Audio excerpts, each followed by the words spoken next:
Good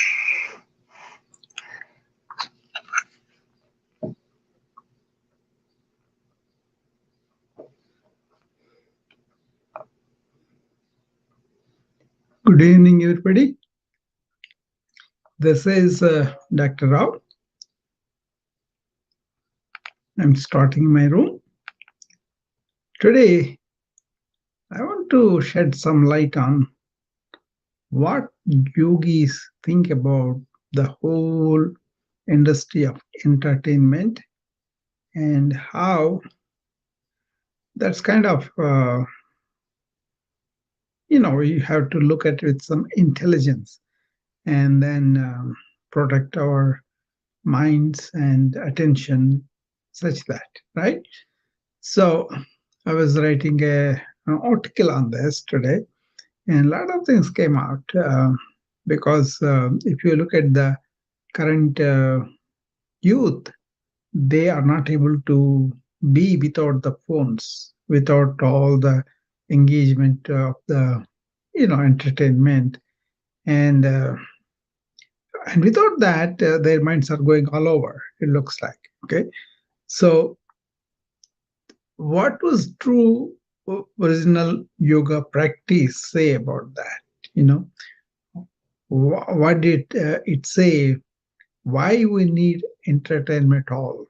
Okay, and why too much involvement in that is not good for our minds and our attention spans and our thinking too, right?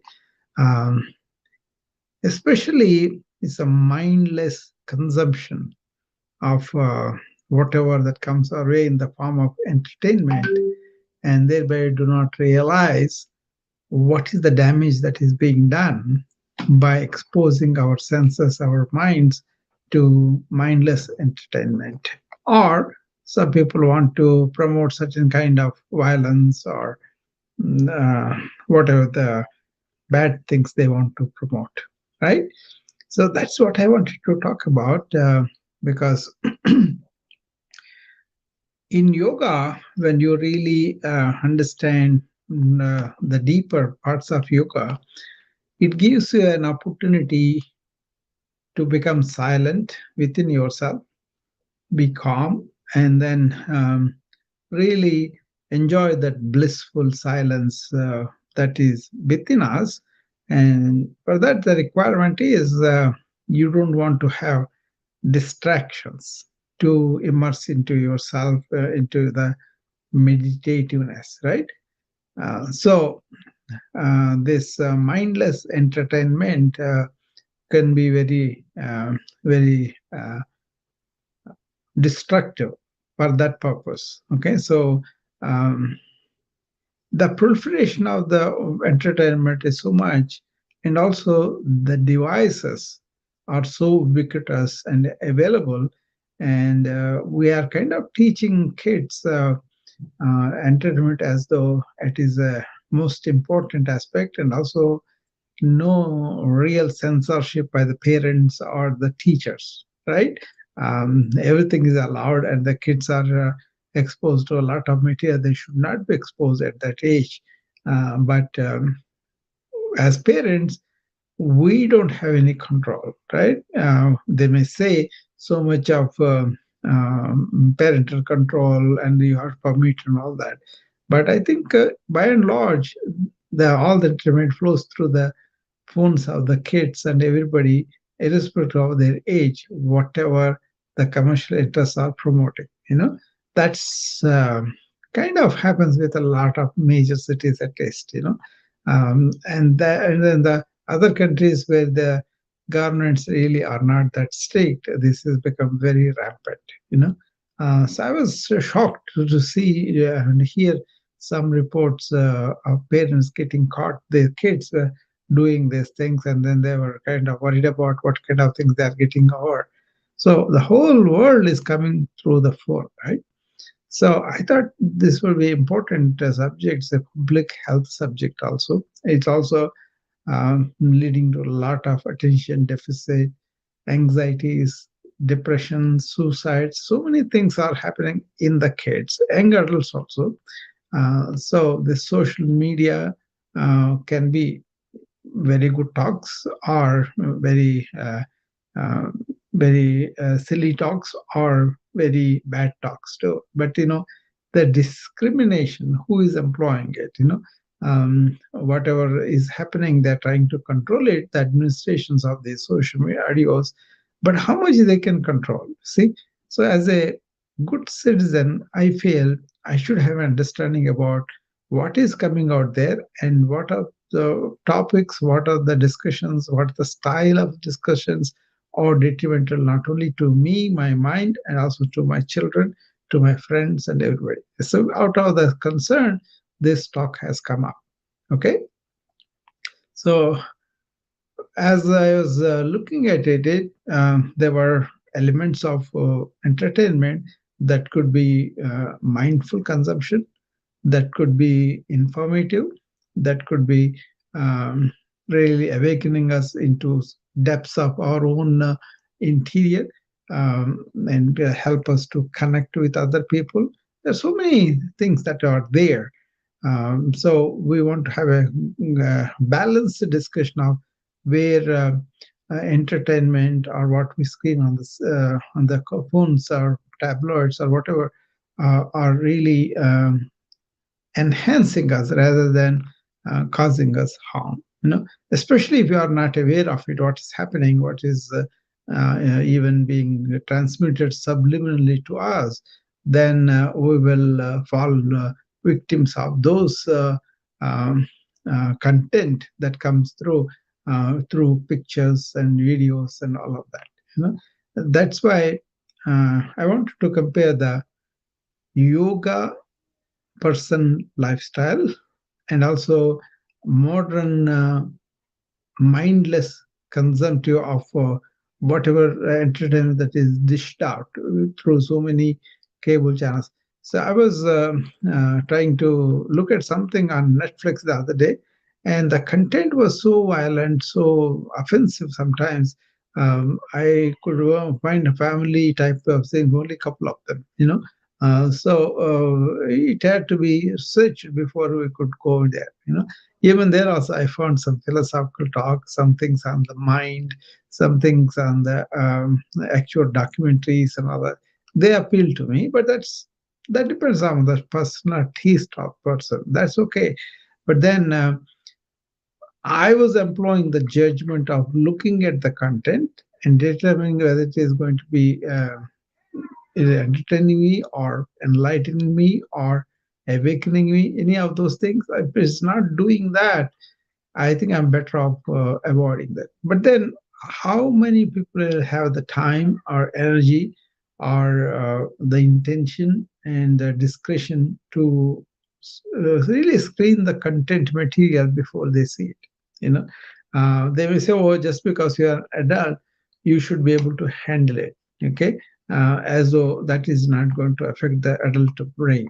You know, sure, it does affect us. Okay, so we don't have to watch too much of violent movie and thinking it won't affect us. Probably we'll get numbed after a while, but it does affect, right? So this is an important topic, I think, to just see it and then exchange our own perspectives on this, and then see what are the good things we can come out of this. Okay, um, I began to write the article, and I wrote it two parts, and then I also produced a video out of it, and then they are ready to publish under my Substack, which is going to be active with a lot of videos, lot of articles that I have. I'll be placing them there, and you will see the address to that and all that. You can go and read them too. But here, I don't want to read from the article, but then I want to present my views as because I wrote them, right. So I wanted to also, weigh in what it is. Hi, Ram. Welcome. So we're talking about yoga and entertainment. What is that? So if you want to say something, please come up and then we can talk about it.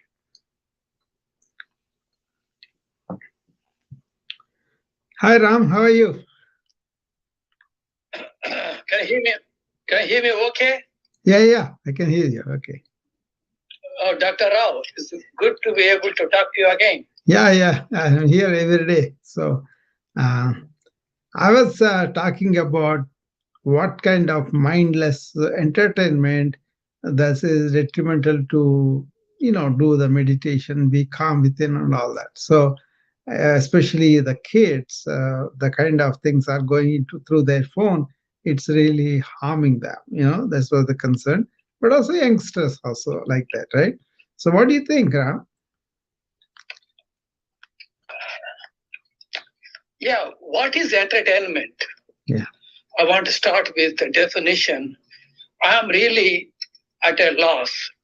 yeah, So I want to start with a common definition, understanding yeah. of what is entertainment. Like when we are a child, Yeah, we have one definition of entertainment, and then it becomes a different definition as a teenager. yeah. And at this age, like we are, entertainment can become acquisition of knowledge forever. Yeah. I wanted to see if we can define it together. Yeah, that's called sattvic pride. So that's also there. No, I'm talking about sensory indulgence, and thereby you are always going out rather than you're going in and then trying to stabilize yourself, balance yourself, focus yourself. That kind of thing is the meditation practices people do. It involves attention span, and that is going down is my concern.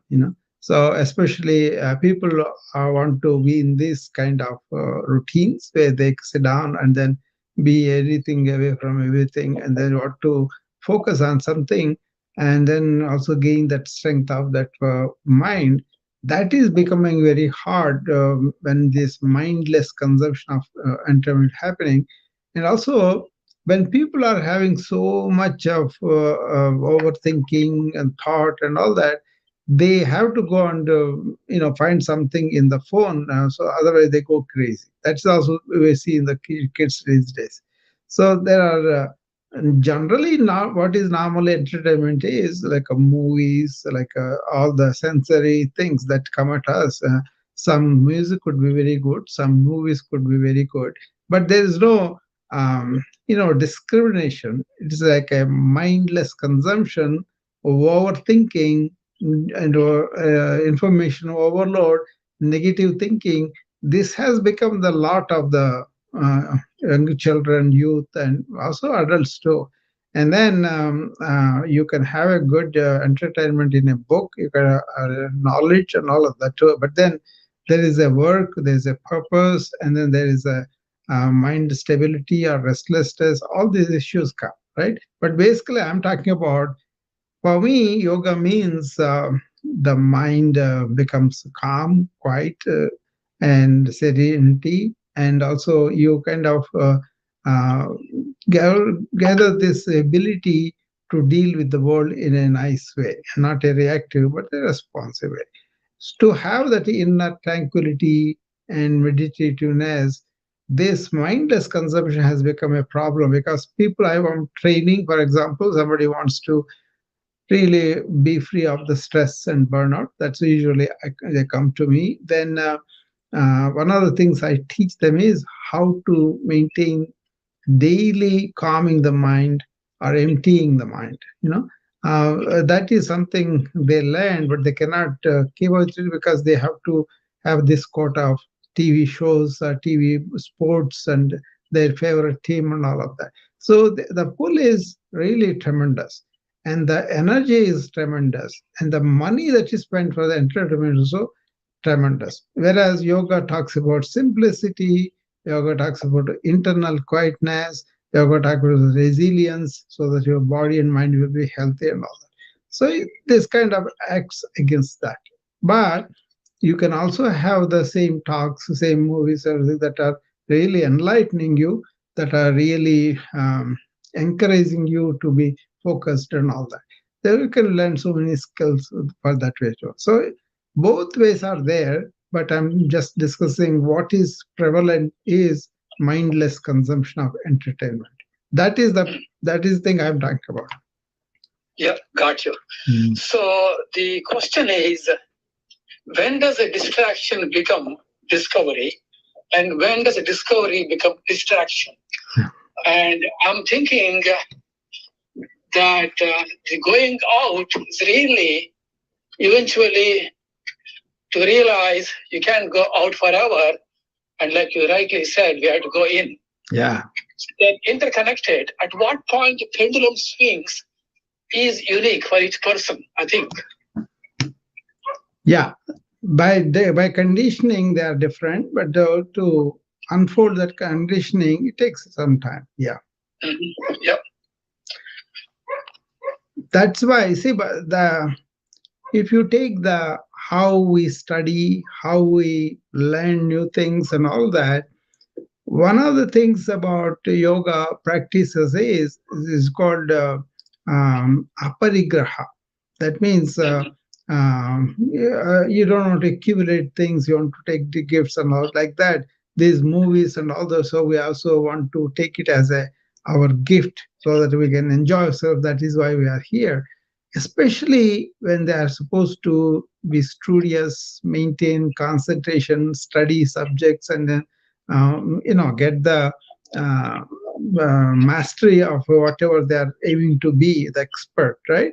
And this they may say that we can study by playing this music, but then unless you are in a flow state, you will be receiving these movies and understanding the lyrics, the meaning, and reacting to that mentally. That kind of makes it difficult to get the real good concentration and flow state where you can enjoy study itself. You know. So remind me, what is flow state? Is it like a meditative state without abandoning the responsibility and need to act? It's a flow state is where you are so occupied with the object and you will not be separate.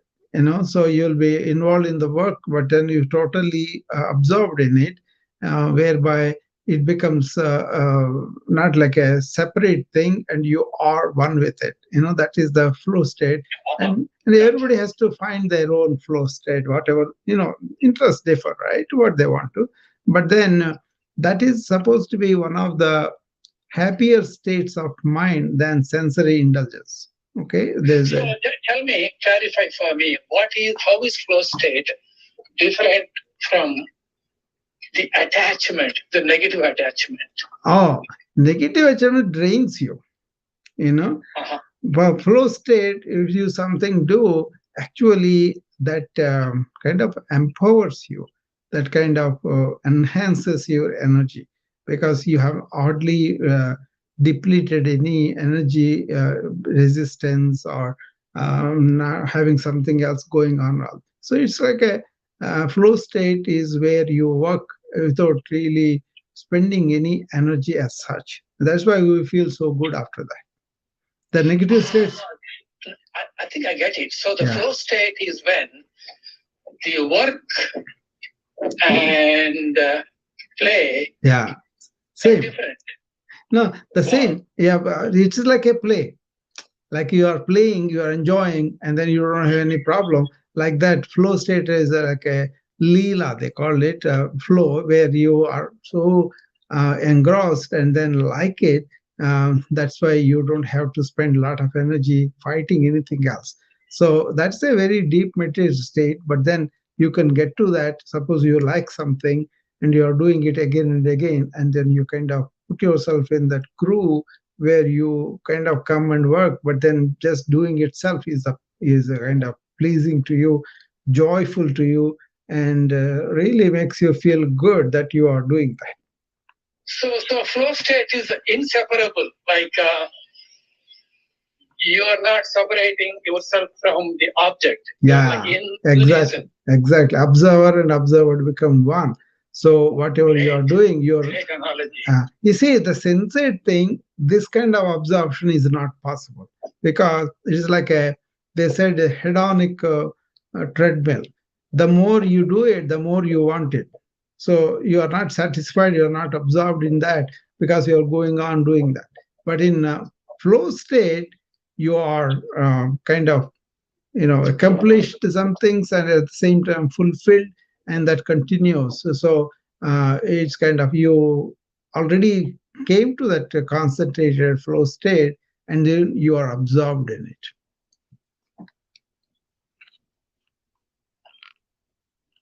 Well, the point is, what is going on with our occupation of entertainment, why it has become 24 hours with a lot of people, and why it has kind of exuded this status where we have to withdraw from our whatever information overload we are exposing ourselves to, kind of giving a chance for the mind to be still and recover from all this exposure to so many things. Some of them are pretty negative, and some of them are pretty aggravating, some of them are stressgenic, and all that, right? So, having a sense of what is a good entertainment, what is really depleting, I think that would be very good. And then not able to do it for the youngsters and lost the ability where the phone brings the world to them, bypassing anybody, adults or parents or teachers, that is become a problem now. Generally, children are having no direction. They are not gaining the same values or all those things that used to be there. They are not there, and that's why in the schools they are so out of whack, and they know a lot of facts from the computers, but then they don't know the insights of the wisdom, and then be careful about it. That kind of thing, you know. So, is it possible that people who indulge, overindulge, yeah, eventually realize and they no, that is not happening. And, that is not happening. If it happens, that's good, but then only a few people really reflect and think. Most of the people succumb to the side effects of this mindless consumption, because look at these kids. Some of them are picking up on the shooting from the games, and then going and shooting other people, and then people who are doing sexual assault because they saw somewhere else. So, and then their desires are inflated. So all those things are, they see pictures that are not appropriate to their age before they understood what it is and all that, right? They are exposed. Even parents also may not know that these kids are exposed to porno, that is happening in India, in grammar schools and high schools, that's happening. And then also this, for example, e-cigarettes. That's one thing I know as a medical practitioner. So many kids take e-cigarettes because they assume that it's not harmful. And so are they succumbing, or is higher pressure forcing them, the advertisement, peer pressure forcing them? Definitely, it's a combination of things. A high exposure at the inappropriate age, and no control from anybody else, because parents may not know what they're exposed to, and also they may put some parental controls, but most of the kids are having the phones without any impediments or restrictions. They, whatever comes to them from the world, they are kind of consuming it. That's what is happening, but sometimes I wonder, is the free will really there? Because there's so much pressure from all over. Yeah, I don't think they have developed a free will which is discriminatory. They have, because they just observe whatever that comes, most of them. Because there are some exceptions maybe, but most of them, the society is going such way that everything comes, the world comes to them through the phone. So sometimes they know the factual things better than the parents or the adult teachers and all that. Like the AI, for example, artificial intelligence. Many of the teachers are not as savvy as the kids. Kids are very savvy about the artificial intelligence tools, and then they are able to do a lot of things very quickly. I don't know, Rahul, the rock star. Oh yeah, the Indian kid. Yes. Yeah. See, he was asked about this. What happens in the classroom, because he said, yeah, they want to do something very simple thing like a spreadsheet and all that, but we have gone far beyond that. He could create videos, he could create a lot of things and all that. So his capacity to work with them in the for constructive purposes has gone a lot more, and he was made to come down to something really boring for him and waste of time for him. So teachers are so far behind about these newer technologies because these kids are born and brought up with it, and then they have ability to learn by themselves. Sitting on the computer, playing with them, they can learn by themselves. And they learn them intuitively much quicker than the parents and the teachers are. So that's why the gap already there is so much of literacy gap in artificial intelligence between the parents and teachers and the kids. That it is there. They're trying to fulfill it, but now they are so afraid what is going to do in a major way. Upheaval that's coming up is a big deal too. Anyway, that's a different matter. But the thing is, you are exposing people most of the time. If you take the percentage of the kids, they are not exposing themselves to the phone material or whatever coming. They even in the clubhouse, most of the music or song areas and all those things, entertainment areas, they fill up, and there also they come and they don't want to talk, just listen. But then other places when you go, there is no intelligent talk, just argumentation, some opinion and all. Yeah. But there is no real this. So we know that percentage wise, most of the people just want to be have good time. They want to have fun. Yeah, yeah, fun. But then, in the guise of fun, these people are slipping in subliminal messages, conditioning things. That is the danger, and that is going to be at a level not seen before. See? Also, the fun cannot have meaning without some kind of suffering or lack of fun. Yeah. If we say the generation gap, you don't have fun, we are happy. So what do you think about AI in medicine? Because I went to a dentist today. Yeah. And I told him about how we use AI. Yeah. I work for a company, we use AI to interpret all the device data and almost like a diagnose or help physician diagnose the imminence of disease in heart and lung conditions. We said, oh yeah, my son is an AI lawyer. So what do you think about AI in the future in terms of legality and morality, etc., in medicine specifically?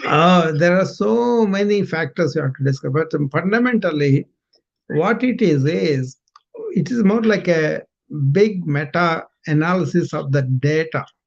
Okay, so basically, it can do much faster, much more comprehensively, and then there are certain guidelines are coming up so that bad people will not use them for bad, because this is the first time a technology has come which is not going to empower us, but is going to empower itself. Okay, got you. So that's going to be, suppose I will tell you one episode I know about, they made a movie out of this too. This guy had a pacemaker, right? And what we got? Pacemaker, heart pacemaker, Yeah. What's the movie name, by the way, if you remember? I don't remember, Okay, but the thing was, the episode was very easy for me to remember. So what happened was, this guy was going in the plane, and then the people who wanted to kill him, they also get on the plane and they go to the back seat, and from there, through the algorithm, they access this guy's pacemaker and then shut it off.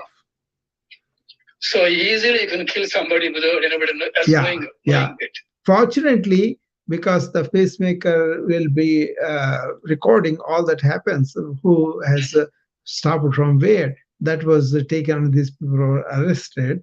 But that's not even now, like 10 years ago, it has happened. So we know a lot of areas of AI that was supposed to be good for the patient can be turned against them. For example, there will be a time when prescription will not be needed, but the medications that are prescribed now will be available over the counter. So you can order it yourself. But then who is going to be responsible for the myriad of problems that can happen with doses manipulation or interactions, or there is a art that is involved in protecting the patient. We can use machines for so many things, but then human being complex at certain states, we have to have the human intelligence. That is where it will always be needing it. But for me, I use technology as a tool. I'll tell you an example. For the EMR, when they first came in, I was, even though I'm yoga, ancient practice, and all that, I'm very aggressive on this modern science too. Okay. So I know you have informatics yeah, masters. I know that. yeah. So what happened was I kind of took to all the EMR technology and put myself to education, and within 3 months I mastered that. Okay. Then I created a desktop for myself and created my own routines and all that, which made much easier for me. For example, if I had a CAT scan on somebody, before I used to call the nurse or I used to call the radiology and wait for the report, or go there and look at the scan by myself. And later on, we got the scans, everything on our computer desks. Okay, but now I programmed such a way. I ordered the CAT scan today on this patient. Inform me when that comes up. The moment I go anywhere, I will have my cell phone, right? My cell phone gives me a reminder that the CAT scan was read by the radiologist and the report is available. And immediately I can switch it and I can see the report. I can also go and see the films on my phone. Thereby, I know what I'm looking for is there or not, or is there something else which we are not looking. So I kind of streamlined my workflow by learning about it and implementing it. But many of the physicians don't have the patience to learn something new. Okay, so that was a problem for them. But then later on, we tried very hard to teach them and to make them comfortable. And once they become comfortable, they were able to use it. But initially, how they are the same thing with AI too. AI can be significant enhancer of cognition. Okay, but for me, cognition is also a tool. So that is where the difference is. Okay, so I may use the cognition enhancing tools, but always it is a tool. That is, I am apart from the tool. I have to have soft skills to use these tools better. You see, so AI is a wonderful, significant, probably could be a tool that can be used for misuse by some people, some characters. But there's a big upheaval coming up. I don't think many of people are preparing that. Every industry is going to be affected. Medicine is also going to affect it. But the one thing is, if you do a medical analysis of medical meta-analysis of the data that we have, then I may find some ways I can treat your disease better. Okay, for example, cancer, right? We have this cancer.org at one time, that's preliminary, but later on it evolved into multiple regimens of cancer chemotherapies for the same diagnosis used by different oncologists around the world, but that's all connected. So I have a patient that comes to me with a carcinoma of the lung, and I know the tissue diagnosis, I know hormonal, everything I know. Then I can feed that into the cancer base and see what are the therapies with the same profile or near profile of my patient can be better utilized. So oncologists I can consult. I can also ask them to look at these things and all. Sometimes I used to, orient them. I used to educate them about these, all the things that are evolving. They may not know, or they may foolishly want to protect their turf, like so they don't want to open. But then science progresses; it won't stop for anybody. So you got to listen to that. What is the developing? What's coming up? And investigate the truth of it. Once it is there, use it for the patients better. So that kind of thing will be more and more about self-care, personalized care. Suppose you are there, you can really monitor a lot of your functions, not only just the vital functions, but also what is happening with the metabolism, what's happening with your liver function test, what's happening with thyroid, that like any number of things you can follow, right? Nowadays, there are scales for even consciousness. I don't want to go there now, but then there are methods for you to get involved in your personalized medical care and really monitor them, and also go and seek medical help if you think there's something really seriously wrong. That way, I'm always for that. I'm a democratized physician, so I want my patients to have as much information as they can get, correct information from their physicians, and also encourage them to study and learn about their own health and all that. That's where I was always democratic. I was also democratic for my data also. That's why I encourage the EMR so much. Right now, the economic interests of insurance companies, pharmacy companies, they are controlling the health of the Americans, whereas I'm completely opposed to that kind of oppression. What I say is use them when they need it, but make people not be, dependent on medications only, but use the medications as needed. That kind of discussion is not there because people always think, oh, medical care means just taking medications, and that's not the correct attitude. That's why so many people are worried. Well, they may be appearing they're going, but they, if you look at their physical body, there's so many things brewing in their metabolism. Okay, if you take their mental attitude, they have this distress. With the distress, they're walking, they're not like a happy joyous people. Most of them are some anxiety, some depression, some kind of distress with which they are going around. They go on in the living, but then they don't have the joyful living that is possible by having this good health. That is what I have is the yoga and all those things that I do. I don't take any medications because I don't need them, and that's what I propose to everybody. Wellness, not just at the individual level, but the health systems level.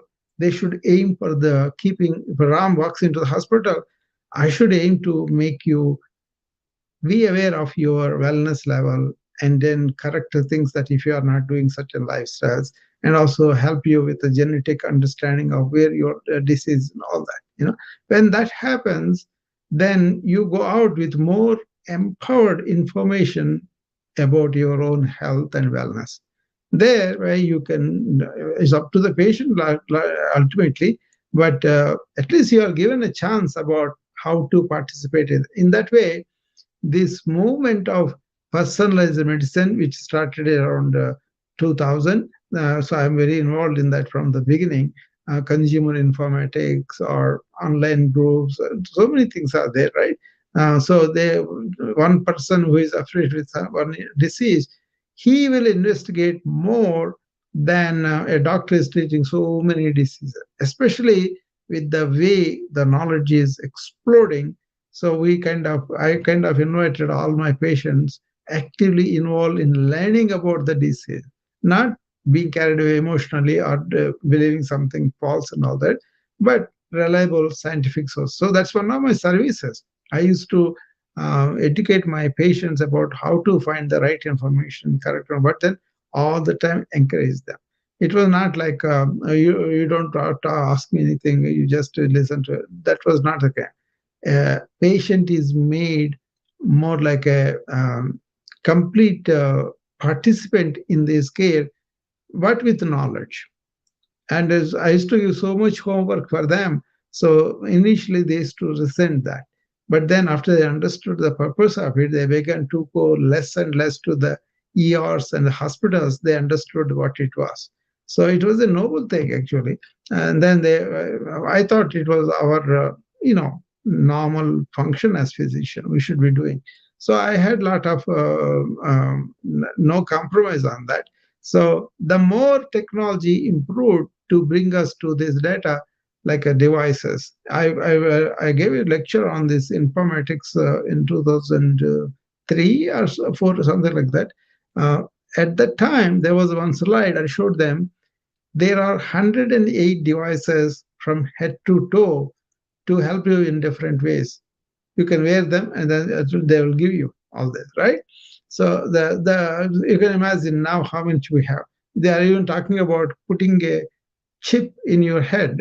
I think Elon Musk, I think he was talking about that too. But I don't know how it is going to go. But there is there.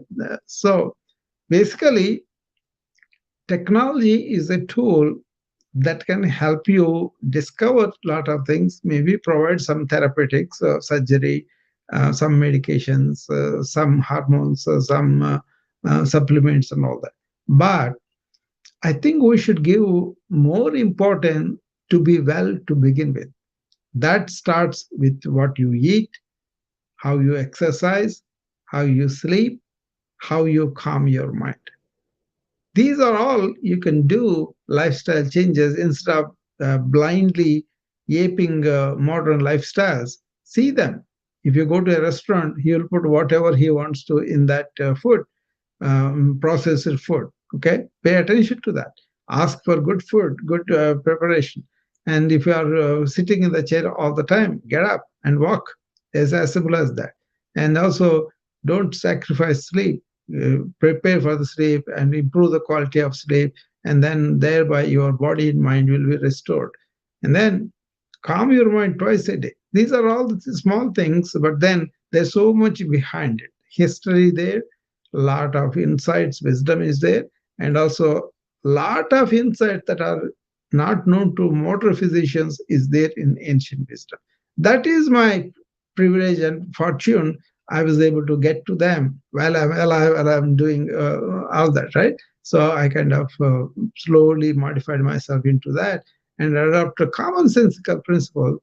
And now I'm enjoying better health that way. You see what I mean? So I'm using to use the artificial intelligence. I fully embraced it. I have a lot of process going on, but that's going to be a tool. But this commonsensical approach is the art of medicine is my thing. But that comes from caring for my patient, caring that he will have good health, and then use all the tools that are available. Artificial intelligence is probably one of the best tools that have come up, and I think um, this Hitler-like attitude of the healthcare system will be eroded, and the patients will be benefited. Did you get my answer, Ram? That's fantastic. I never heard so eloquence expressed Yeah, this about is AI this. in medical system. Yeah, this is what There I'm is a living. guy by name Prakash Yakambatnallu. Uh-huh. Prakash. I don't know. He lives in Taiwan. He's Indian from I see. Tirupati. I see. And he's actually working on supplementals Okay. To be able to help prevent a lot of diseases. So, and whatever you said resonates so well with what I think, what Prakash thinks. And we have somebody else by the name of Ryan Swenson from Raleigh. He's American. He did MS in bioinformatics from Johns Hopkins. Yeah. So we are trying to start initiative like supplementals and bioinformatics and medical informatics studies and clinical trials and all that. Yeah. Using AI and cloud.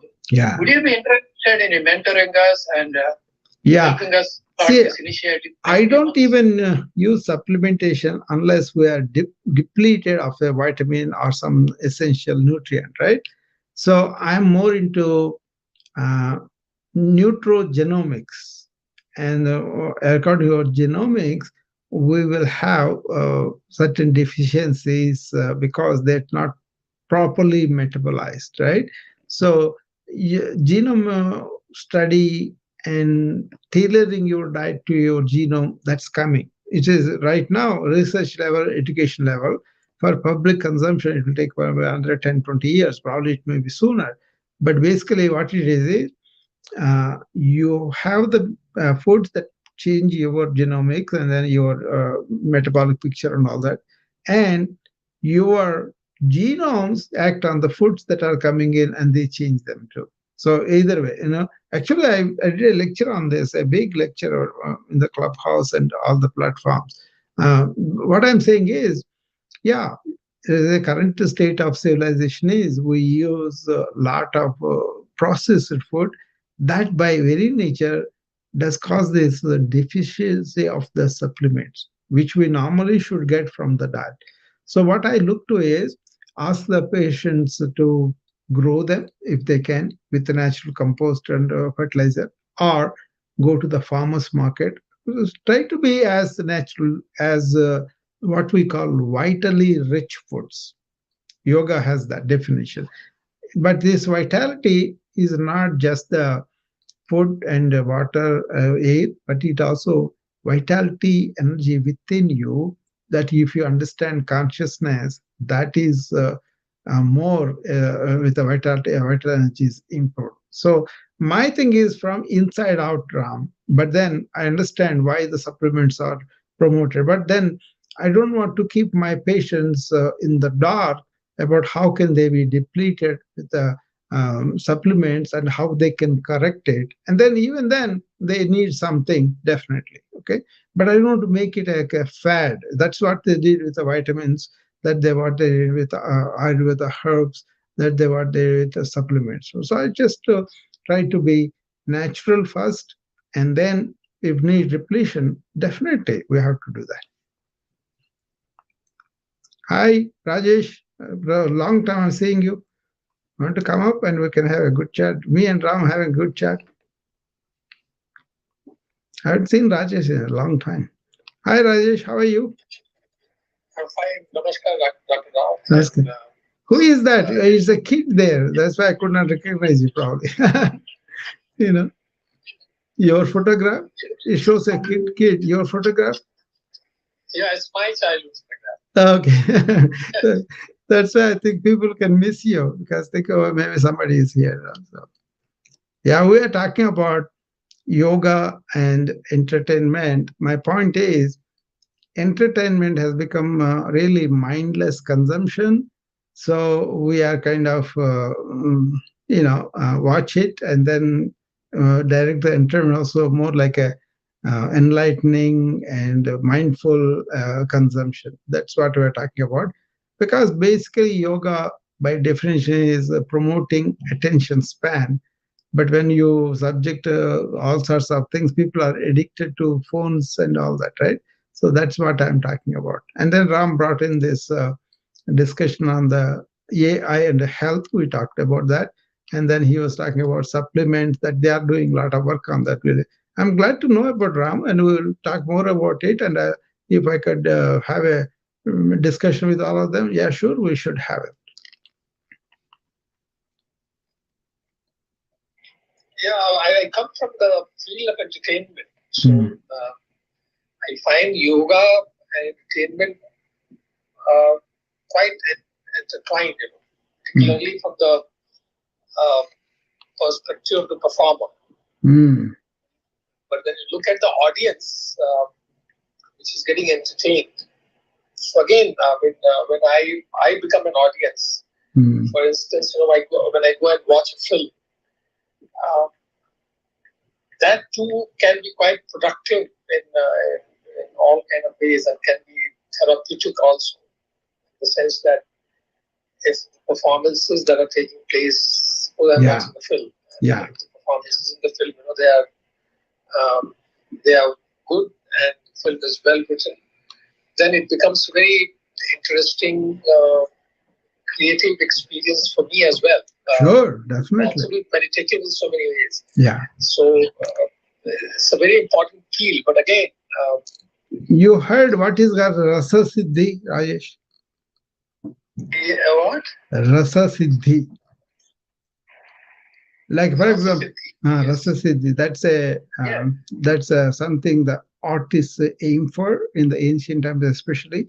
Even Hasras and major artists, they experience that because they are not doing it for some applause, some money, and all of that, but they get involved in their expression of that Rasiddhi, which they considered as the prasad of the god, and then reaching in that flow state, they have this extreme bliss of accomplishment, fulfillment, and that gives them that elation of ananda, right? And that itself is a reward for them. And then whatever music, whatever art form came from that is really divine and eternal. That's why our classical ragas, composers, also they are so divine. Any music is divine. I'm not saying only ours, but then that tradition was there. And when I talk to musicians, my own child is a musician, right? He is a trumpet player, band teacher, so he is involved in the music in a big way. So by that gift, by that what they are doing, they have the fortune of experiencing this bliss just by practicing their art. So it's a big achievement for these people. If you can get hold of it, there was a discussion on this topic between Sadhguru and this is that Hasras or I listen to him all the time. I'm not getting his name now, but they talked about a depth, Nada yoga, and then the ultimate thing in Nada yoga is rasa siddhi. So in that way, there is no agency, there is no fruits or looking for the results, but practicing the art that is like a gift from the divine, and then enjoying it, completely immersing in it, that itself there is samadhi. So once they reach that, they will feel it. It's an experiential thing. Yes, Dr. Rao, I mean, it's again about awareness, Yeah. consciousness. I mean, exactly. No doubt. Like any other pursuit, any other calling, Yeah. it has that aspect. Yeah. I mean, I'm not going even to that extent, Rajesh. I'm just talking about just the societal here, the patients, everybody I see. They kind of want to know yoga sometimes, but then they get into this entertainment consumption quite a lot, so that they are not able to focus. I'm staying there. Awareness is a fundamental. That's what I always train them. Even in my yoga class in the morning, it's an exercise in awareness for an hour. But they may be doing asanas, they may be doing breathing and all that. But it's not going to be with a thought pattern. It's more like awareness. So I agree with you completely. But that is too much for this general topic we are asking about. You know what I mean? No, I've known musicians who practice for hours together, and they don't really get anything out of it.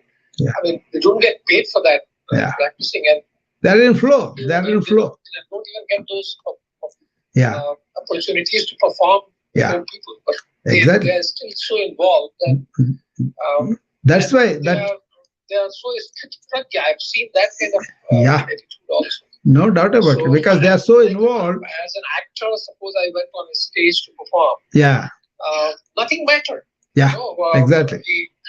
At some point of time, the performance is taking place, and you don't even want to impress the audience, but you connect this totally. It's a very cosmic kind of connect. No, it's a question of you found your flow, and then there is no movement of thought, but what you are doing, that is observed, and you are the observer. Both have become together.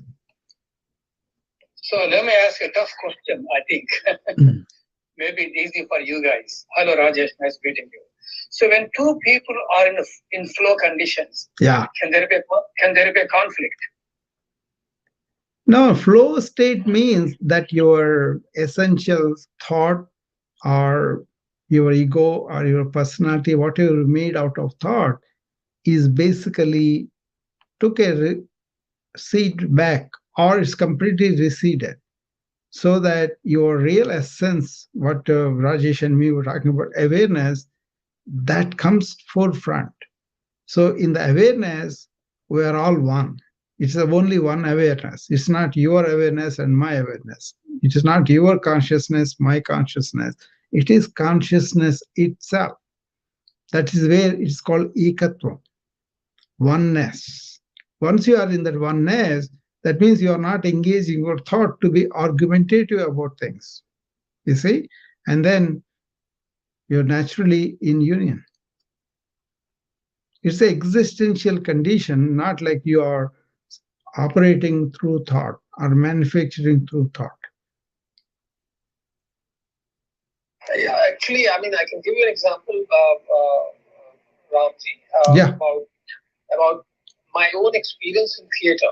When suppose you're performing a play, there are various actors who are involved in that. Then there are people who are working at the backstage who are involved in that. Then there is director, and director basically oversees everything. Like he is an outside observer. Then every actor, while he's performing, he becomes an observer at some point in time or another, because he realizes that he can, his self gets separated from his performance, so he can see his performance in a very objective manner. So likewise, this whole gamut, works in unison. So everybody is connected with each other. So that analogy, which I've been used when we have those, when we used to have those Bhagavad Gita and life groups, and that we would talk about that analogy. That this whole scheme of the divine scheme, this is how things work. They work in unison. There is nothing like conflict. They work. Everything is part of a whole, and you are supposed to be playing that role. In Bhagavad Gita, Lord Krishna emphasizes that you are supposed to be performing your role. So all of us are. I mean, if you recall, in that Anand film, we are all performing on this huge stage. So when we start enjoying that performance, it could be something like which could be a negative role, positive role, but you start enjoying it. Then you start, and you enjoy it when you start looking at it objectively. That is pragya. If I'm doing it, I'm doing something very ridiculous. Suppose Ravana, for instance, if he could observe his performance in the whole gamut of things, then he would have laughed at the whole thing. That why am I doing this? Okay, fine. Let's see. What happens. What happens next? What happens next? So it could be a very interesting exercise. Yeah. And then there is no dichotomy. There is no conflict. Then there is, as Dr. Rao said, that there is unity, and you start recognizing that unity, and that brings a lot of ananda, because you have recognized a very important principle of existence. Yeah. Rajesh. It's beautiful. Rajesh, that Bhagavad Gita I mentioned about, something reminded me. I thought I will share with you guys. Arjuna asks Krishna in the second chapter, hey, you say this person who self-realized, is established in that, awareness, sthita pragnata.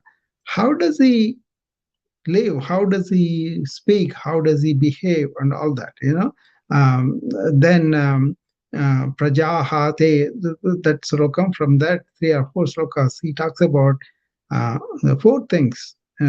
One is at your conscious level, at your reality, who you are, ekatvam. That he is understood, he knows about it, he experienced it, that's why he will stabilize in that.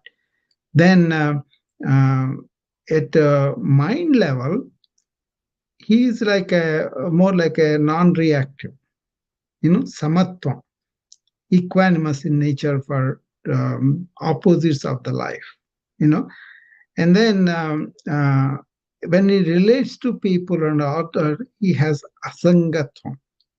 So that's why he doesn't waver at the loss of children or anything like that. Okay, and then all these are possible when you have indriya nigraha.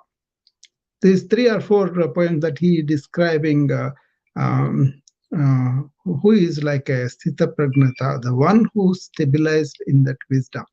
That means you got to be able to see there is a body, and body has interactions with other people. Body has his indriya nigraha, and then when you relate to your own relations, they are only for this life and they go away. So you will have asangatvam. Sangatvam is attachment, asangatvam, detachment, right? And then when it comes to your mind, you won't go by your reactions. You go by not reacting in a equanimous nature to everything in the world, right? And then finally, you establish yourself, you go through the body mind complex, is not me, and what is behind that. That's what Krishna was always saying, right?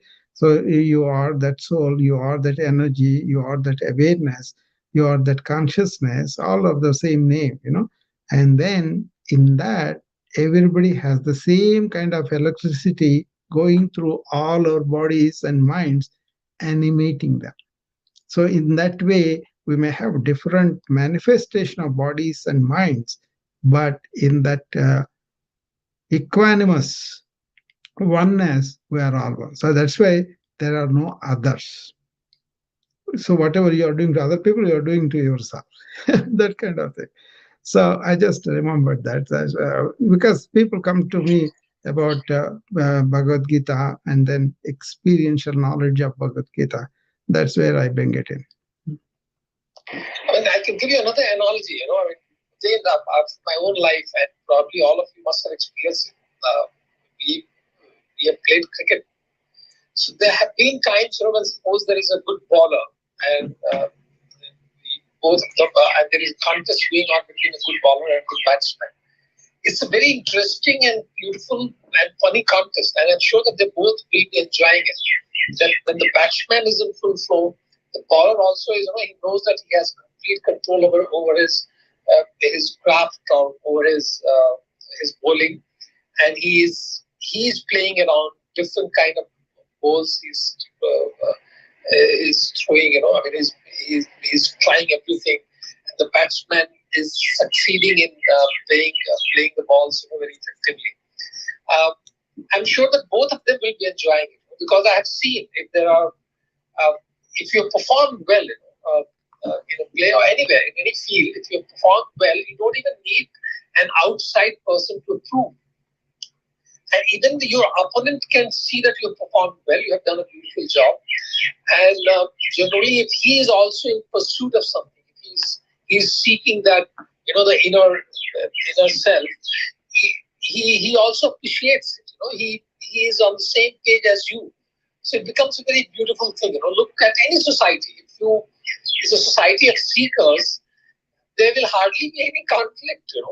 Yeah. In a society where you want to acquire something, like when you don't believe in the idea of Isha Vasimidam Sarvam, Yat Kinch Jagatyam Jagat Tena Manjitha Ma Grithat Swak. I cannot pronounce it now. If you look at that Isha Vasimidam mantra, it's exactly that. So you develop that capacity, that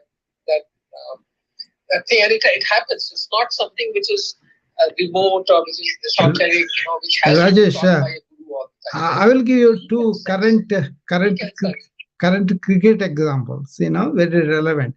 This morning, Shubman Gill, he played for the Gujarat, some really out of the world innings, right? So they were interviewing him after the match, and then he said, I'm only focusing on each ball. I'm not focusing on how much score and all of that. I'm just focusing on, and then his thing was, everything in his mind was put aside, and he was completely involved in that. And then Dhoni, for example, I cannot watch him, his behavior, his life, and everything, because he reminds me of a true karma yogi, because he is kind of does not have personal ego, and then he's very nurturing to everybody, and also he doesn't really care for the results. He said one time, well, whether I will win or I will lose, right? When I win, we don't want to go overboard. That is the samatvam. But when we lose, I don't call it lose. I say it's a learning experience. So I'm gaining either way, anyway. And so he was really not reacting to the results. And then he was only going and following the process. For me, karma yoga is where you don't have an agency, like I am doing it, and also you are not, karmanyavadhikaraste ma phaleshu. I'm not going for the fruits. See, the corruption happened with the modern society is where this ego is given real identity as it is not an instrument for us to be used in the life, but we identified with it. That's the problem. Then we say, I am the one who is doing it. What did Krishna say to Arjuna? Why are you saying you are going to kill and all these people I already killed? So you are. Sorry to interrupt you, Dr. Rao. Fantastic discourse going on, and I could not chime in because I was walking fast in the rain. But keep going. Okay, you can. I want to ask one thing. How is free will? How do you compare free will to ego? Are they one or they different? Yeah, what it is, remember this. This is an example I use mostly for the people who talk about destiny and free will. A lot of confusion there. For example, you have a backyard and you have a fence around it, and then there is a dog tied to a long thread, long chain, like that. So it has a free will to roam around among the fence, but beyond the fence it cannot go. Like that, God has created those fence where it is basically whatever the divine thing is going on, but in between you have the free will to realize who you are, not to identify who you are not. That is our Vedanta, everything is about. So once you realize who you really are, which is beyond your body mind complex, including thought and emotions and all that, then you are in that awareness of your true nature. Then you will understand what are the fences, everything, why it is. They are not really fences, there are no bondages. Well, you yourself make yourself like that. I will read you something that I keep on my phone with Ramana Maharshi's thing. He says about a man thinks that he is the one who is responsible for doing everything, but he forgets there is a higher power that makes you do everything. If you realize that, you won't have any problem. That was his quote directly, and it took a lot of time for me to understand what it meant by that. But anyway, free will, ego, if you identify with that ego, and the ego has the free will, I will determine whatever it is, then you are making a mistake. But if you ego is given to make you go about the world, it's a directional tool. Don't identify with it, but be the awareness that you are underneath it. Let me give you a theater. There is an actor. He can exercise his free will. Free will in the sense that he might, start, thinking in terms of, that I am the star of the show, and I am most important, and I will do whatever I want to do. That is exercising the free will. So what does that free will lead to? There could be two ways of looking at it. The free will might lead to the destruction of the show. It can also add to it. So as long as you have that awareness that in the whole process, in the whole cosmic game, you are supposed to be playing your role to perfection, and you are free to play your role to perfection. There is no problem. But as soon as when you start thinking that no, you are everything, and you can do anything. Even the God, again, a reference to Bhagavad Gita, Lord Krishna says that even I become part of the process. Though I am all powerful, I am omniscient, I am omnipotent, everything. I have all those things, but yet I become part of the process. Suppose in the form of an avatara. So at that time I have to play a role too, and I play my role to perfection. So that is how things operate. So there could be a destructive way of looking at it, which is very egocentric, as Dr. Rao was saying, and there could be a constructive way of looking at it. Now, in both the cases, it is possible. I mean, the free will plays a very important role. So you can be destructive as well as constructive. You can develop, those qualities, those divine qualities. You can also develop, the asuric qualities as well. And if you have that that state of mind, you can see things objectively, then probably you will not have the tendency to become an asuric person. For instance, take the great Daitya king Bali. He could see that. That's why he is revered today, because he could see that um, uh, even if I have certain asuric qualities, but I should be able to control them, and that's why he became such a great Dani, and that is how he compensated for that. So they are 100% looking at it, and we all have the capacity. I mean, we don't really have to be doing a lot of sadhana to develop that capacity. I personally feel that we all have the capacity to look at ourselves, our actions, and everything, in a very objective fashion. We are quite struggling in so many ways when we hold back, like in these clubhouse rooms. Suppose Dr. Rao is speaking, we listen to him and we are evaluating in our own mind that how we are trying to understand things. Like suppose you ask a question or you say something, then it works on my mind. But here again, in this room, when you come, as a seeker, then there is no problem. But when you come here in the room with an agenda, and there are many clubhouse rooms where people go with an agenda. Even I sometimes, have some of the clubhouse rooms with an agenda. Then there could be a lot of things, anxieties and this and that. But in seeking, when you are a true seeker and you are seeking something, then and the seeking itself is exercise of your free will. So then there is no problem. There is no conflict. Everything is so beautiful. See, learn quite a lot. There is something Vivekananda used to say. All the Westerns used to visit him when he was here in United States, right? What he used to say, if only you know who you are. That applies to almost everybody even now. What did he mean by that was that is brought in by the Vedantic scholars that are going around the country talking about it and all that. So I suggest you listen to them too. What they say was, see, Samkhya philosophy is like Purusha Prakriti, right? The Purusha is the consciousness, Prakriti is the nature, which manifests as body-mind complex. So because of our ignorance, you are separated from Purusha and thinking only Prakriti, even though Prakriti manifested from the Purusha.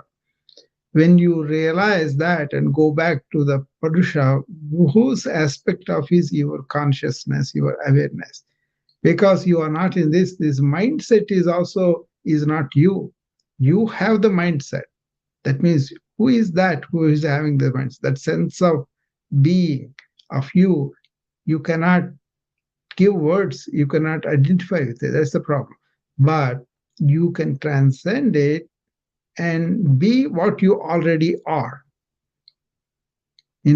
That's what they described as what is you will gain. What is you are not, you will lose. You see, that's why the journey in the spiritual thing is understanding that ego, thereby transcending the ego structure, breaking our identity with the ego structure, but using the ego as a tool, and then really establishing yourself in what is really true. Yoga, chitta, vritti, nirodha. Why all the thoughts and everything are stopped? Why? Tada drashtu swarupe avasthanam. Then you are established in your true nature.